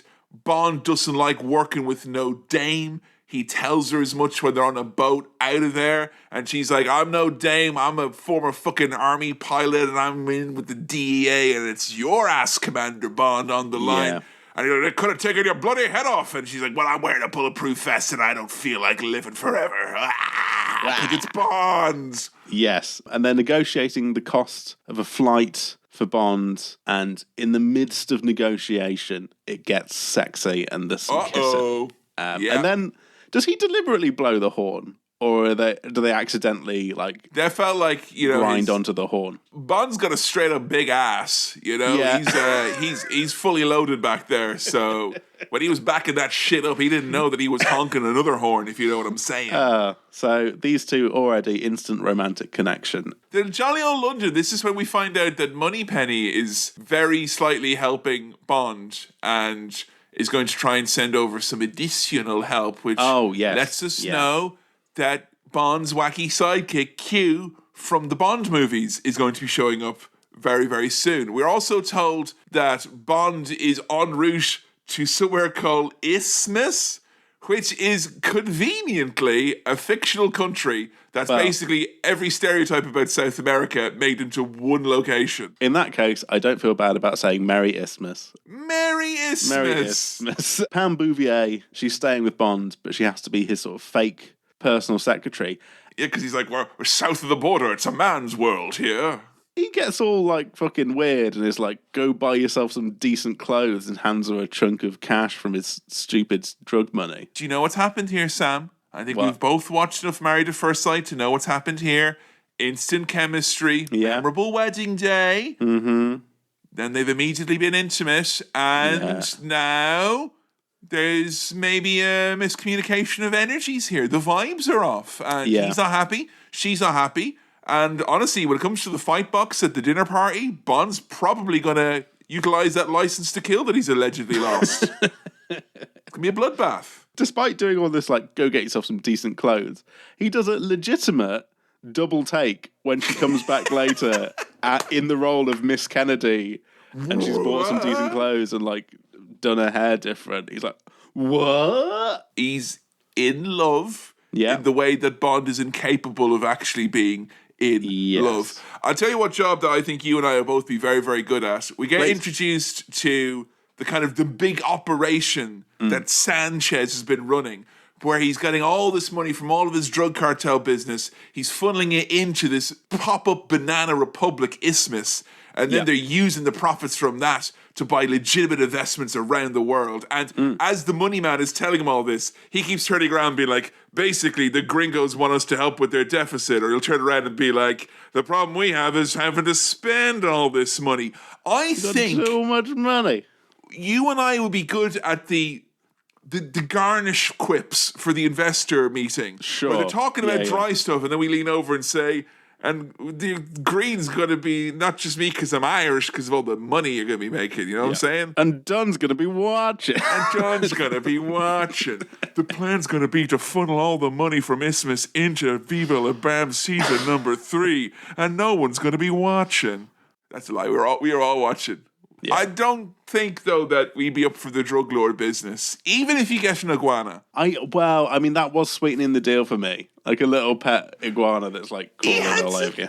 Little chain on it, did you see? Yeah. Very well looked after iguana, that. Yeah, I don't mind it. I feel they were in a rock and a hard place here. They wanted him to have identifiable traits as a Bond villain. Yeah. But I don't think anyone remembers Sanchez as being the iguana guy. No. He didn't use it enough. To be honest, it seemed like they had the iguana for maybe a half day. Yeah, I feel like as well, if you're a Bond villain and your pet's going to be your thing, you have to like it a bit more than he likes. He only kind of likes the iguana, I think. Yeah, it felt like he was like dealing with having the iguana on him and getting through it rather than a real connection with the iguana. There was no Bond there. No. This place, though, it's a Bond paradise. It's a casino, come hotel, come financial district, come base, all in one. It's Bond City, baby. Everything you could possibly want in one place. It's like a theme park for Bond. I thought the sets and all the settings in this movie were fucking fantastic. It felt like a big Bond, you know, literally and figuratively. So we're introduced to another element to this ongoing scam, because this movie has no shortage of Bond bits, each of which would be probably enough for its own movie. Yeah. But there's also a telethon scam involved with the drug scam. Yes, there's a kind of religious cult attached to this, kind of superfluously. It's so superfluous. Hold on, what's this bit? Like, there's just it's like a mouthful left over from another Bond script that didn't get made. Fine, okay, cool. Sure, put it in. Okay. But Sam, this religion... This religion is how they sell drugs. Yeah. Yeah. And you know what I've always said? That religion is a drug, Sam. That's what it's like. It's like religion is a drug. And if you don't mind, right about now, I'm going to trip balls. We believe in one God, the Father, the Almighty, maker of all that is seen and unseen. We believe in one Lord Jesus Christ, the only Son of the Father, eternally begotten from the Father, God from God, light from light, true God from true God, begotten and made of one being with the Father. Through him all things were made. For us in our salvation, he came down from heaven, and by the Holy Spirit was incarnate of the Virgin Mary and became man. For our sake he was crucified under Pontius Pilate. He suffered death and was buried. On the third day he rose again in accordance with the scriptures. He's ascended to heaven and is seated at the right hand of the Father. He will come again in glory to judge the living and the dead, and his kingdom will have no end. We believe in the Holy Spirit, the Lord, the giver of life, who precedes the Father and the Son. With the Father and the Son, he's worshipped and glorified. He has spoken through the prophets. We believe in the one holy Catholic and apostolic church. We acknowledge one baptism for the forgiveness of sins. We look for the resurrection of the dead and the life of the world to come. Amen. What a come down, am I right? Two things I need to note there. One, Kevin did that off by heart. He knew it. He just said all of it. Second thing, you know how we've done the Spotify chapters thing, where we've gamed the system? You reckon the Nicene Creed is going to get its own bit? I'm hoping it will. Yeah. Fingers crossed. Nicene Creed, that was the Nicene Creed bit. That was Kevin. Set that. Hey, Spotify AI, set that as a chapter. Put a chapter marker here. Nicene Creed, that was more like a lovely Ian Creed. It was so good. Call the chapter Lovely Ian Creed. Set chapter here, Spotify AI, please. Thank you. Thank you. Very good. Because it worked last time. Excellent. It did. It worked really well. We got it down. Humanity is the orchestra of life. Surprisingly, I never thought this was possible. But Spotify seems to respond a lot to when you talk about Spotify. It really picks up on that. Interesting. Even when you're thinking it on your own. Isn't Spotify great? I love Spotify. Spotify. Let's just see what happens. We'll see what happens. In this casino, Sanchez's girlfriend is the croupier. And I love the word croupier. That's a great word. I get it mixed up with crudités, but you shouldn't be dipping a croupier in. No. But in an ideal world, I'd like to have both, because a play of crudités adjacent to a croupier implies that I'm like a mid-level high roller, that they give me stuff, but not like really fancy stuff like chopped vegetables. I'm not getting the hot dogs, but I'm getting the veggies. Imagine you're placing your bets with the crudités, and like whoever wins gets the most little bits of carrot to dip in the dip. Wow, you just inspired me for a casino-themed starter platter. So Bond, right, his thing here is to, pose as like an assassin? He's like, I'm just like a hired gun. Look, I'm honest, Sam. I viewed it simply as this. He's Bond. He went into the casino. He won enough to meet the baddie. It happens. The same thing happens in Blackpool. If you get enough tickets, you can meet the baddie who runs... The baddie of Blackpool. The baddie of Blackpool who runs the whole rotten enterprise that I love so very, very much. But yeah, when him and Sanchez are face to face... This was where the feline nature of Timothy Dalton worked at odds. It felt like just two baddies plotting. And I know he is trying to win him over, but he was too evil, I thought. Yeah, again, it's like I did genuinely feel like Bond could be the one Bond who turns to the baddies and is like, yeah, let's work together and we could, stop everyone. Do you think if we had Roger Moore trying to do this thing that you could buy it? No, not at all. No. He's too disingenuous to even appear like he would legitimately be evil. That's the problem. I don't trust you enough to think you'd be evil. There's genuine, resentment and revenge and fury radiating from Timothy Dalton in this. It's a very good performance as well. Good, it is. Yeah. Considering he has, on paper, we don't go through the beats here, he's got a fucking bozo clown circus Bond going on here with all of his fucking silly sausage antics and his quips. And he's... determined to make it more than that. Apparently, he's the only Bond who was an obsessive fan of the actual novels, the Ian Fleming books. And he was all Peter Jackson-ish. Between takes, he'd be reading the book, and he wanted his version to be more like the literary character, who is more, prickly or a little bit more broken. Ew, dude. Whoa. Broken Bond. But you're not ready for that. Broken Bond. You thought you were getting woke Bond, you're getting broke-in Bond. He's finally gone full Bond. Man. The mask has slipped and he's full Bonsenberg now. James is gone. You're not getting James back. He's gone full Bond now. This James, just 007 all the way through. Who's James? Yeah. Would you expect me to throw my hat around? Not doing that shit anymore. His little plot seems to be working. But when he pops down to the reception desk later, Mr. Bond, you'll be pleased to know your uncle has arrived and I've bunged him in your suite. My uncle? I beg your pardon? Don Vito came all the way here.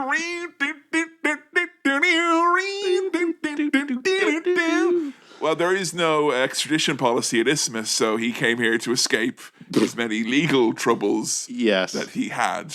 I love that both him and Bouvier have got their tiny little guns. The little tiny... Love those And as a result of that, I believe this is the Bond we see more garters than any other Bond. Oh, my God. Yeah. You watch a Tarantino movie and you go, my man there likes his feet. You watch this movie and you go... Baby, the Broccolis love garters because there is gratuitous garters in this movie. Oh, could do with a broccoli garter. Bond just has one in his hand, he's not even worn. He's just like, yeah, here it is, woo, like a fidget toy or something. But it's not Bond's dusty old uncle or someone trying to break in or anything like that. It's Q. Q's here. It's Q. Everyone's fun Uncle Q. Oh.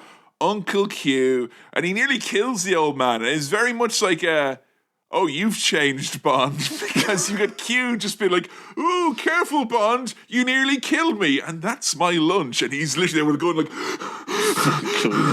fucking man. The Q stuff is quite, I mean, tonally this film is already silly, but the Q stuff is particularly like, remember old Bond? Like, yeah, this is for the people who are a bit worried about the See You to Hell and people being killed by the, by quite stark contrast in large quantities to other Bond movies.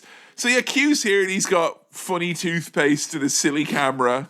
The toothpaste has like it's called like Dentonite or something. Like it's an anagram of detonate. And I'm like, don't put a pun that will give away what your thing is on your That's thing. it, yeah. Like it's the same reason why no one would try any of the funny gum I got over the years as a child. They'd be like, hey, Snap Mint, this sounds like a trick.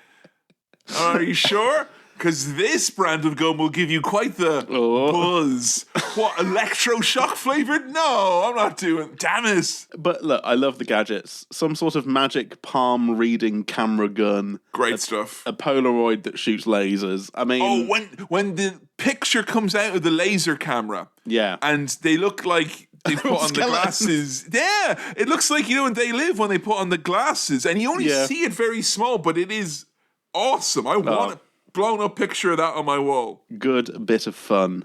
Good stuff. And then he just kind of like hangs around and has a little holiday for the rest of the film. Yeah, Q is here for, I don't know, it felt like if they didn't use Q enough, they wouldn't get their funding for Q in the next movie. So Q was used to excess, I would say. Yeah. I think a little Q was nice. A lot of Q. He's like the Sumac of Bond characters. You don't want that there too much. No. You know what? I've just realised we don't really have a Bond car in this Bond, do we? I mean, later on, Sam, we got some vehicles. You've got vehicles. Yeah. I mean, yeah, you guys there, you all like your little, what was it, cars? Do you like your cars? Little babies with your cars. I big rigs. The bigger the better. Big rigs. They're the monsters of the road. You know the things you like in Bond, the gadgets, the girls, the rigs, the whole...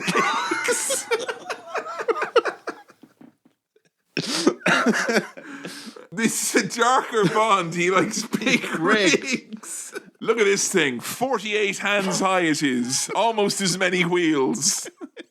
Later on, Bond is just about to assassinate Fran Sanchez. The way he goes about this is so ridiculous. Toothpaste on the outside. Yeah, you've got a bomb on the window, and then you're going to snipe him. Blow up the window to then... Look, I'm not a scientist, but I think sniper bullets can go through windows. He did say, he's behind bulletproof glass. Okay. Like, there was a quick reference to that. Fine. Even still, though, the fact that he sets this bomb off, and the first thing they do is everyone goes down, and then he's like, now it's just a matter of time. But just before he could pull the trigger, he's attacked by, basically ninjas. He is. They're not. There's nothing basically about it. They just are. It's ninjas.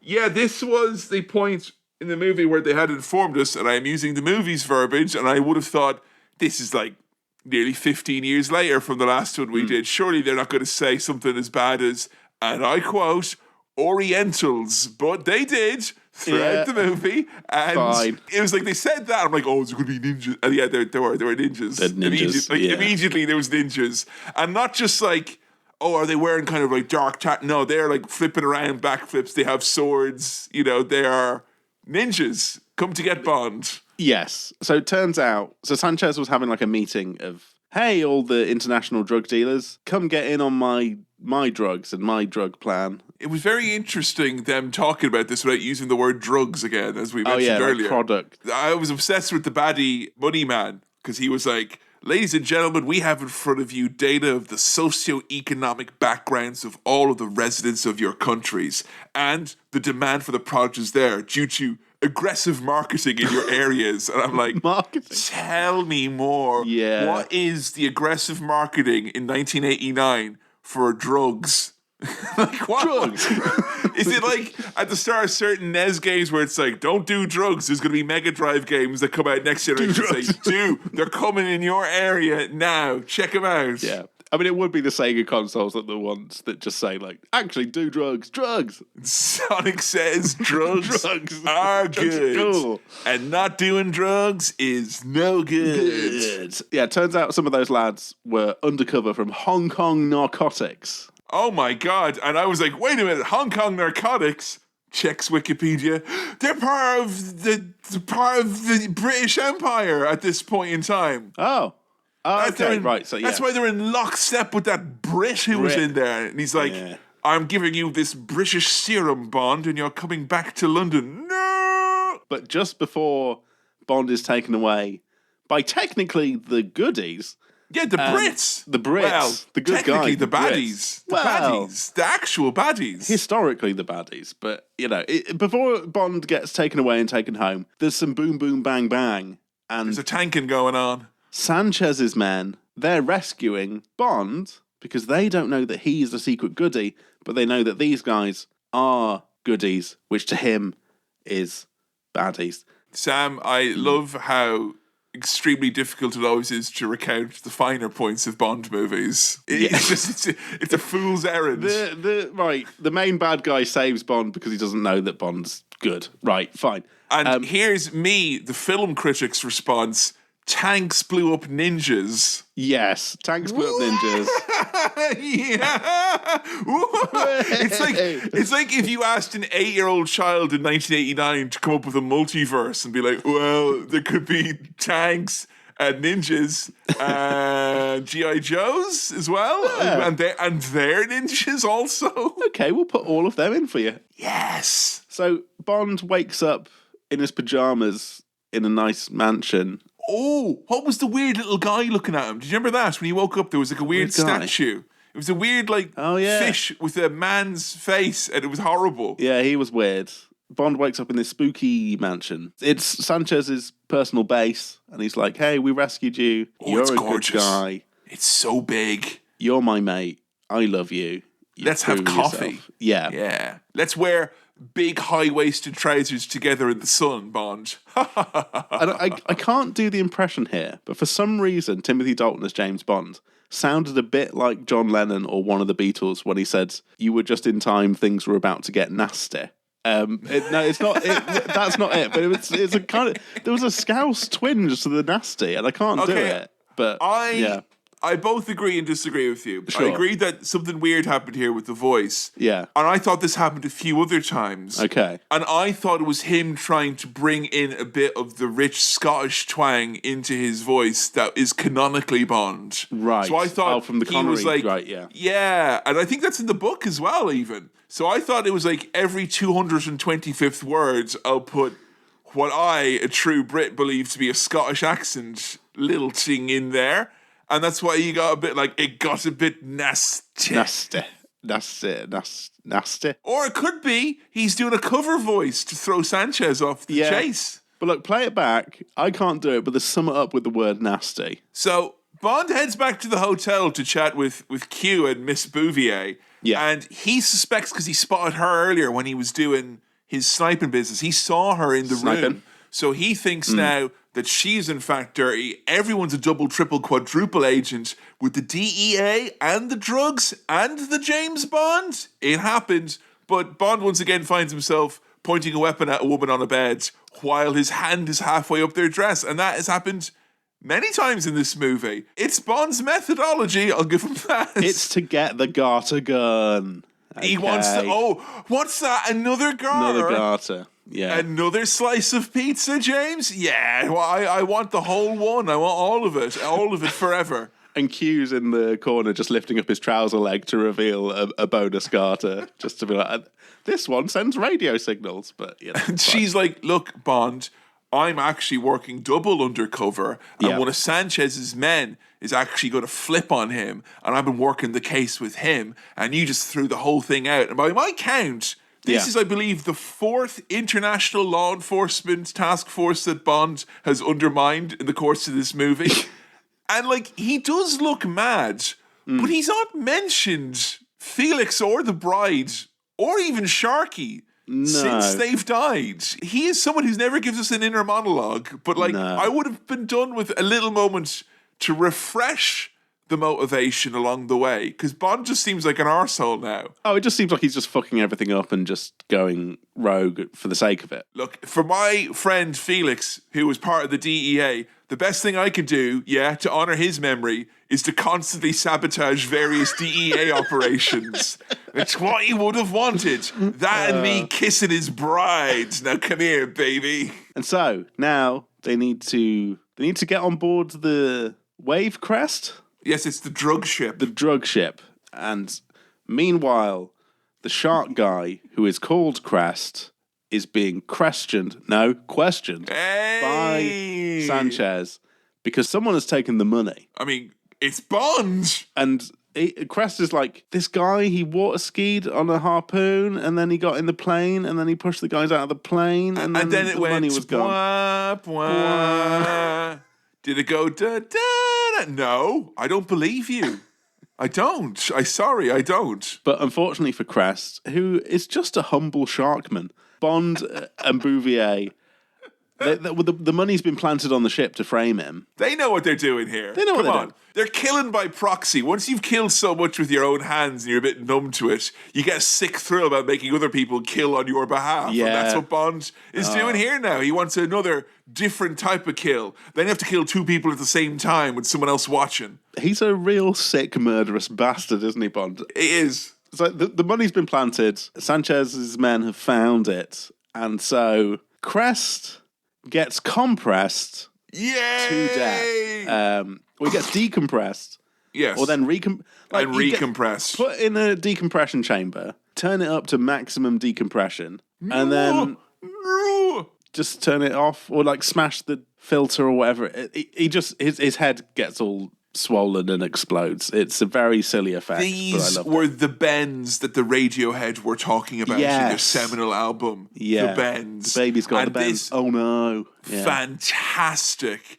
I live for seeing bad effects of people's head exploding. I love it. And I feel bad because it's one of the things that Joe hates the most. And I was putting two and two together here with the science background when I saw the compression. I was like, honey, a man's head's going to blow up. And I've had to promise her in the past that I won't die that way. I'm under a very strict marriage rule. It's our prenuptial agreement. I'm not allowed to have my head swiftly decompressed and then recompressed. It's not, or go to Mars without a hat. No. Neither are allowed. Look, all I'm saying is don't make promises you can't keep, because you never know what might happen. That's why I try to say, like, you could get hit by a bus that could then decompress and recompress you. And then your head will explode. Now, I'd make an argument that to an extent, Fran Sanchez makes the better puns in this than Bond. Because Yeah, he's got one ready to go here. He planned this out. the money is in there with Crest when Crest gets compressed to death and explodes. And there's blood all over the money. And one of his little henchmen is like, what about the money? And he goes, launder it. Because it's messy and it needs to fucking... Yes, that's a you know what? sophisticated fucking joke. Good It's stuff. a sophisticated joke, Sam, because how many of our sophisticated jokes are also on our to-do list? You know? Very few of them. We'll make them and then that's it. They're just dead air. But if Yeah. you make one and then it's an itemized thing that has to happen, you are going to make sure that happens because a joke makes it more real. To be fair, he's actually added two things onto the list there. One, launder the money, as in literally clean that money. Clean and it, then yeah. after that, Continue our Launder money laundering the- operation. Yeah. efficient puns that actually get stuff done. It's more than one guy's responsibility, obviously, to do that series of tasks. So do you think when he told his line manager or his subordinate, whichever is applicable, did he say it as the joke as well? Or is he like, right, we have to clean off the money, obviously, and then we're going to have to ring up the money guy and talk about investing it in the shell? He actually, it was funny at the time, though, he said launder it, you know. Yeah. That was funny. It's the way Sanchez tells him, though, you know. That's why he's the patron, you know. I love the idea of him like bringing the money and being like, so the money's all messy. I guess we're going to have to launder it. What? So Sanchez, he did earlier- that joke earlier, and it, honestly, ask him about it. I only put it in the washing machine as a joke. Don't. Like, that's both our jobs then. I want there to be able to have a joke in the workplace. Yes. You're getting silly now, and we need to. Yeah, okay. All right, yeah, Get sorry. the fluid. Sanchez's girlfriend. Is Lupe? Lupe, aka Dirty Lupe, who won a so-called rigged beauty contest. And Yeah. Sam, there's nothing beautiful about cheaters. No, there's not. I tell you what, mate. What she's done there, she's shown her true colours. Yeah, absolutely. And That's become one of my new go-to phrases. true colours. You know what? You've actually really shown your true colours there.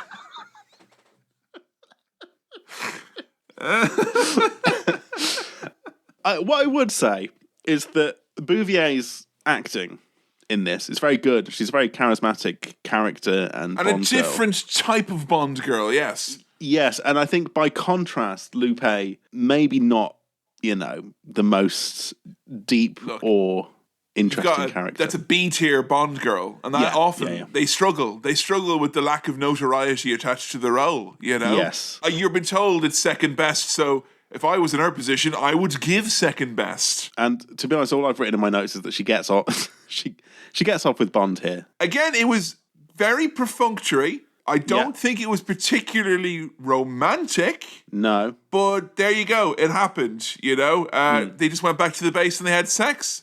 That's how Bond saves his game, I think. Oh, like that. Oh, sorry.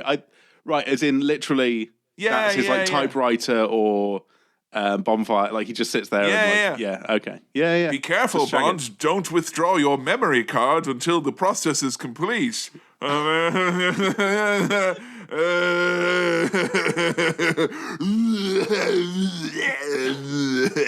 Been going around this map for ages, door to door, trying to find a woman so I can save my fucking game and have my tea. Mom, I can't go now, Mom. I have to have sex first. Mom, I don't want to go to the Blanchardstown shopping centre now. So after all that,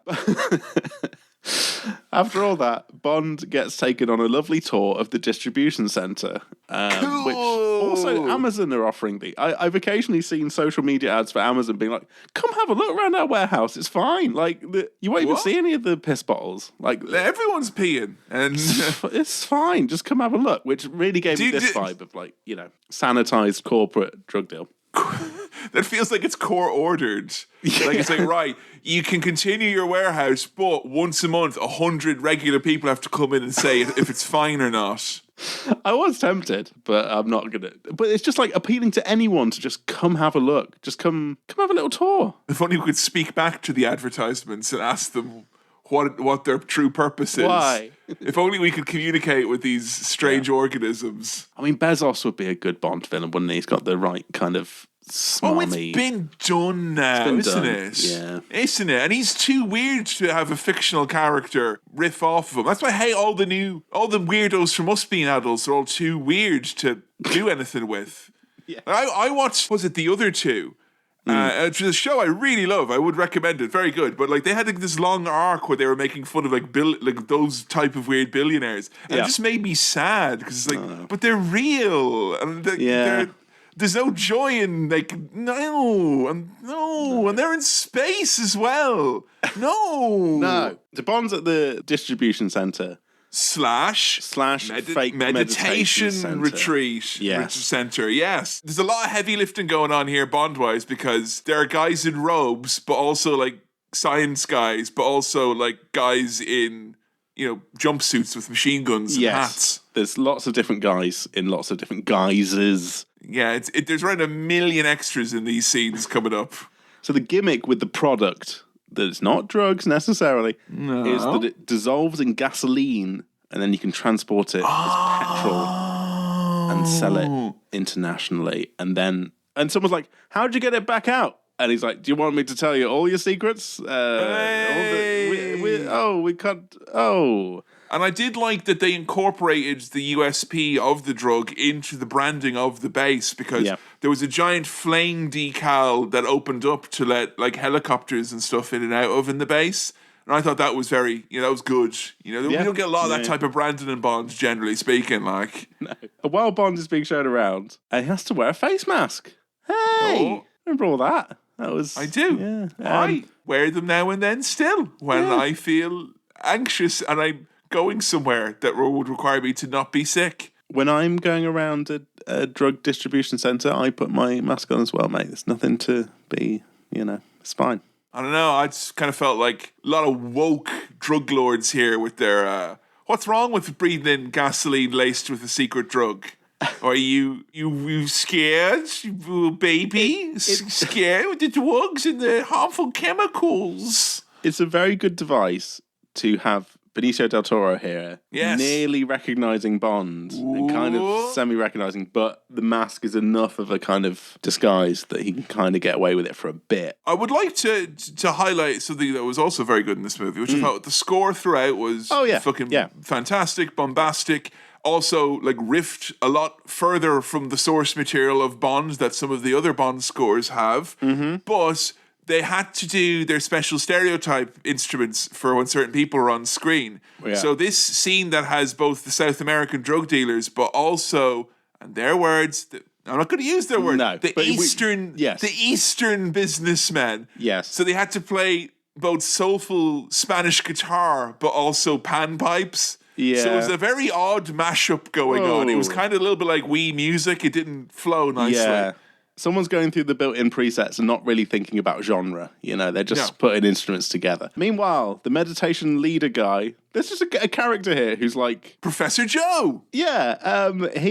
Bouvier has turned up with a big sack full of cash to be like, I want to donate to the meditation retreat. And he's like, people think organized religion who asks for money is bad in 1989, so I will happily take it. Yeah. That's the only purpose of this character. He's like Brother Love from wrestling around this time. It's just this vague, like, those people on TV, the ones I don't like. He's one of those ones. Did you catch what his special meditation book was called? No, what was it called, please? The Secrets of Cone Power Revealed. Oh, Cone Power. Which is very close to something Tim and Eric made. But I think that was Zone Power, not Cone Power. But the motif was done very well. They're all in their robes. It was vaguely Christian, but not quite. No. It was good. I mean, he takes her all the way back to his special... This is my bedroom where I see garters. Oh, funnily enough.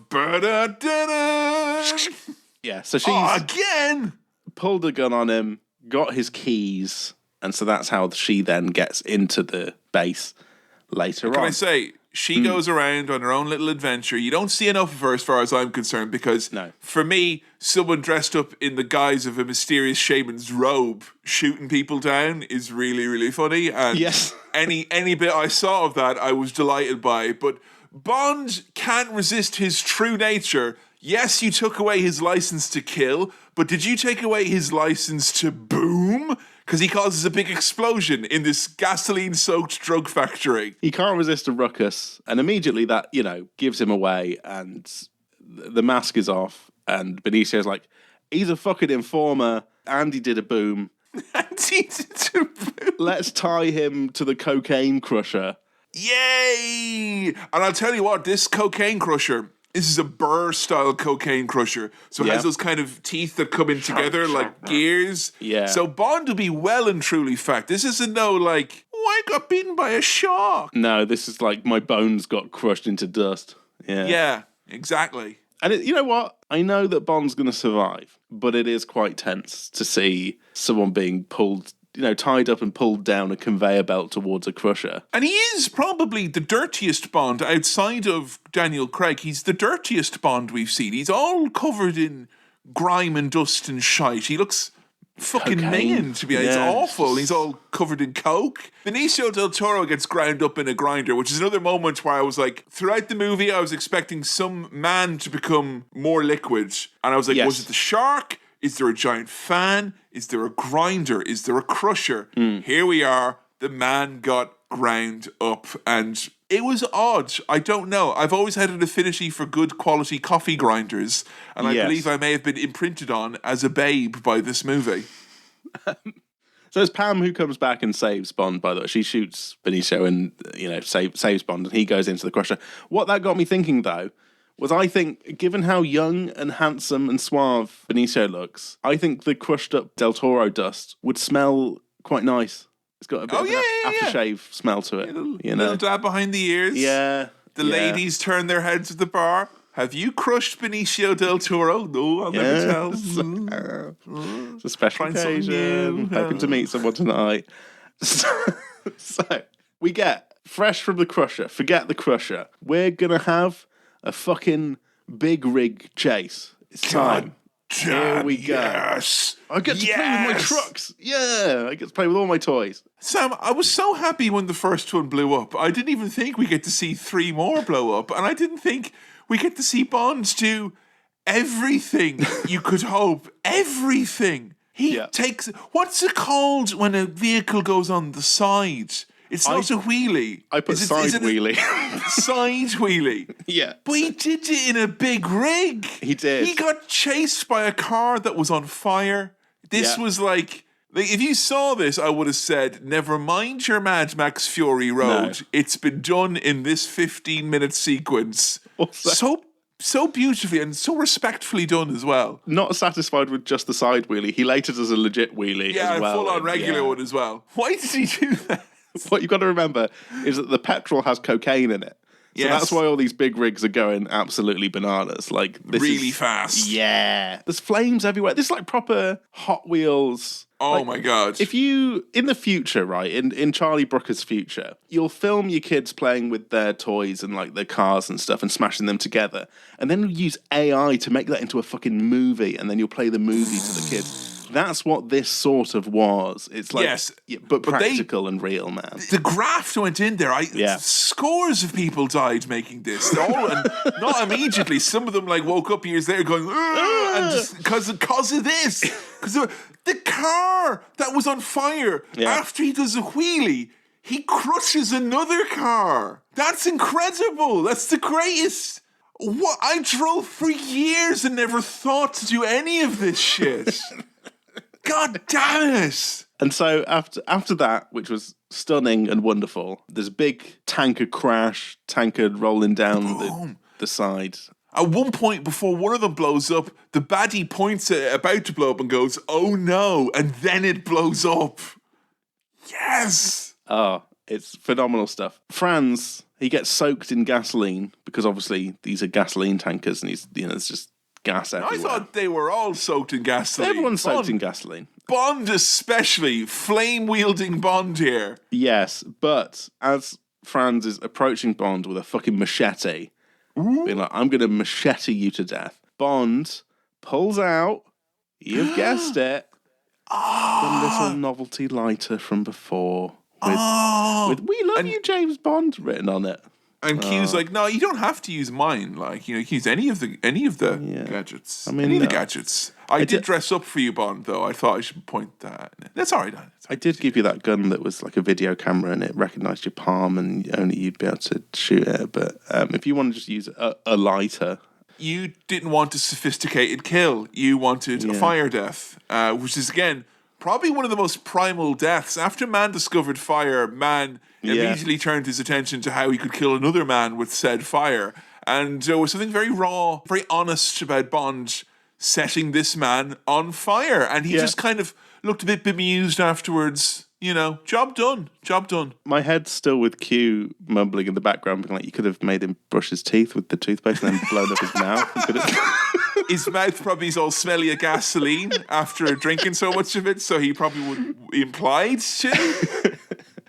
Big baddie go boom. Ba-bam! And Bond, he's got a bit of girl trouble for his troubles. Oh dear. Pam Bouvier sees Bond and Lupe kissing. Oh, Timmy Dudix is at it again, is he? Some sort of swanky do.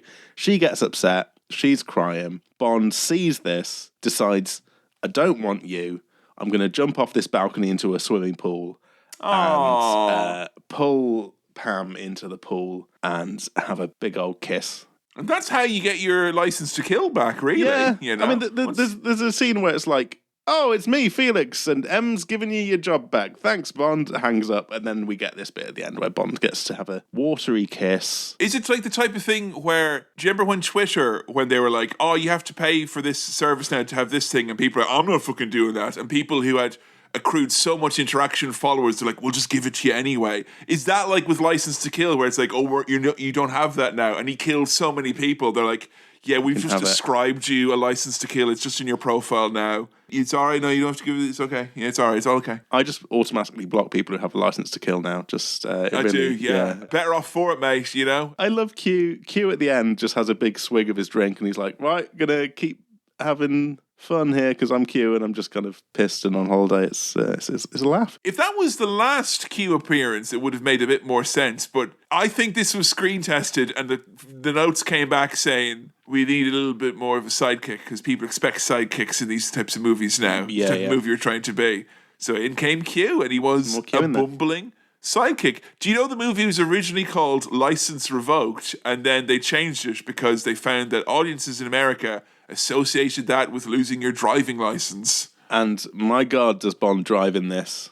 He Does drives he? some big rigs. So, Big rigs. Yeah. This was a very silly, dumb movie. So silly. And it was a longer Bond, but yeah. it clipped by. Baby, oh baby, did Yes. it clip by.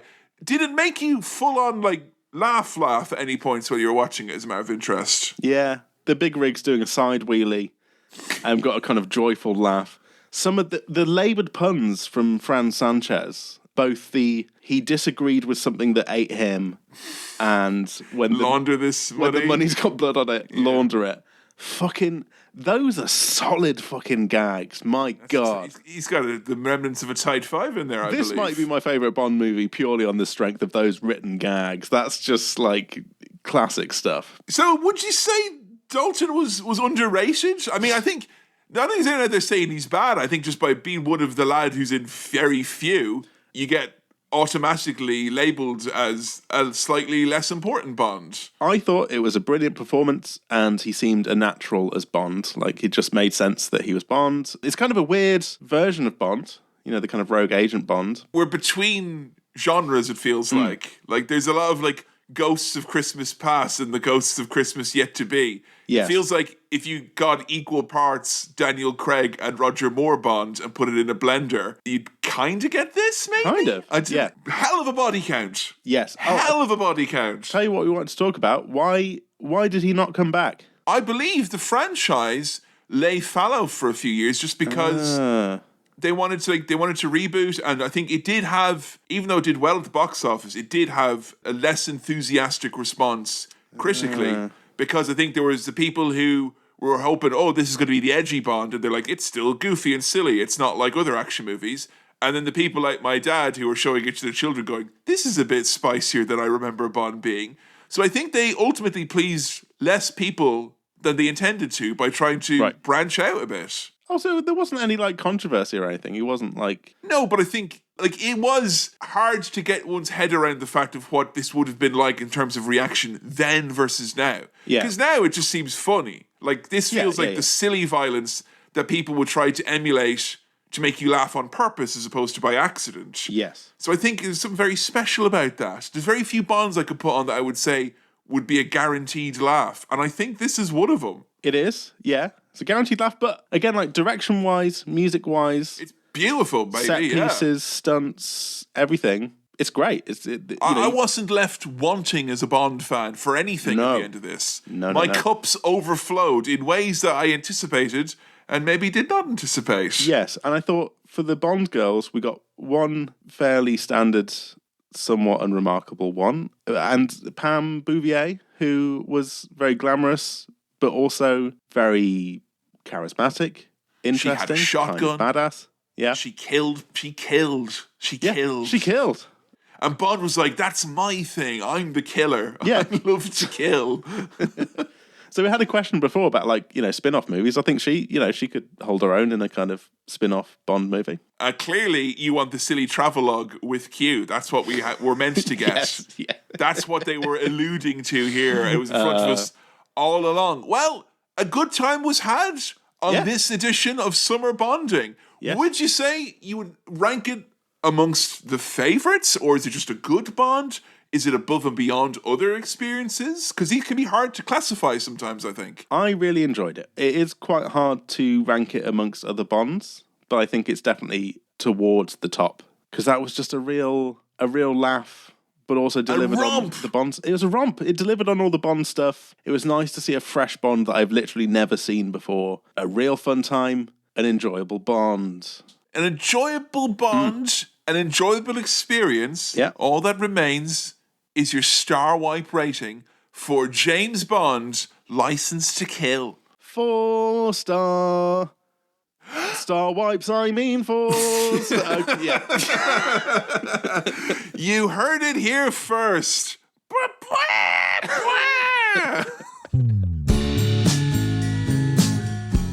Oh, thanks for listening to another episode of Cinema Swirl. This episode was produced by Kevin Mahon and Sam Chaplin, and the music and editing was done by Sam Chaplin. That's me. If you want to support the show, patreon.com/cinemaswirl is the way to go. If you want to follow us on the socials, we're at CinemaSwirl on X, formerly Twitter, and /CinemaSwirl on Facebook. Still Facebook. If you've got any questions, queries, comments, or indeed other stuff, send it on over to cinemaswirl@gmail.com. That's cinemaswirl@gmail.com. Please do keep recommending the show to people you think will like it, and even if you don't think they'll like it, recommend it anyway for a laugh. Alright, we'll see you next time. Bye.